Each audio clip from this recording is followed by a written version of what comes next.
I think we were last talking about the stuff that's found that you don't know anything about, that you have no story about. Yeah. So that was quite interesting to me as a writer, because I was quite interested in how little you need for people to be creative. So you just need a little spark, just something that will set your mind kind of thinking, and you can just fill in the gaps. And because there isn't an official version, you're then very free to fill in the gaps however you want. You know, you don't have to kind of, there isn't an official historical version that someone's going to say, well, that's not right. Yeah. You can do anything you want, basically. And the other thing I'm quite interested in about these kind of initial sparks is that you don't have to keep them.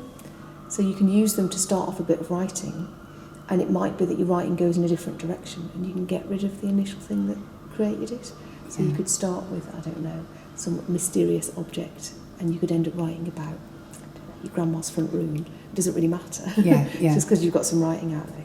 Yeah, I think that's one thing we notice, that sometimes children can be a little bit anxious or a bit nervous about getting started and making those mistakes, absolutely. not having all the facts to hand, and sort of being worried about saying the wrong thing. So I think giving the children the confidence to say, you know, we don't know. Experts don't know all the answers. With that could maybe help. I think that's really important for children not to feel like they're going to get it wrong. And I've spoken to a lot of teachers who said it's really hard to get children started. And I find that teaching adults as well. I find that kind of I'll set a prompt and people will sit, can't think. But as soon as they put the pen on the page, then your brain kicks in, your creative side kicks in. And I quite often say to people, start writing, and even if what you're writing is, I don't know what to write about, she's given me a really stupid idea to write about, I'm really resentful, I'm thinking about what to have for my tea. If you start off like that, your pen will miraculously start writing something creative, because we're natural storytellers. You know, you can't help but tell a story. That's kind of how life works. You know, if I was late for this meeting, I came in, I think I was late, and I said, oh well, I'm late because, you know, my husband can't read that now, sort of thing, because I want to tell a story. We do that naturally. So it's about thinking of ways where you can get children not to be frightened that they're going to get the wrong answer, and also to recognise that the first go you have at something is a draft, and you can kind of mess around with it and delete stuff, and it doesn't have to be completely perfect, and quite often you can kind of get rid of the first paragraph or the thing that inspired you, and the story still works or works better.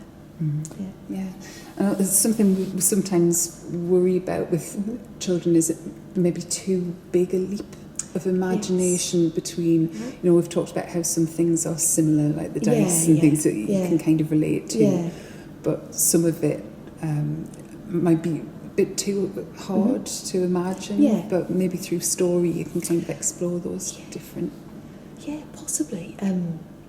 It's almost, I don't think it matters so much. I think it's just up to them to interpret it and use the museum as they want to.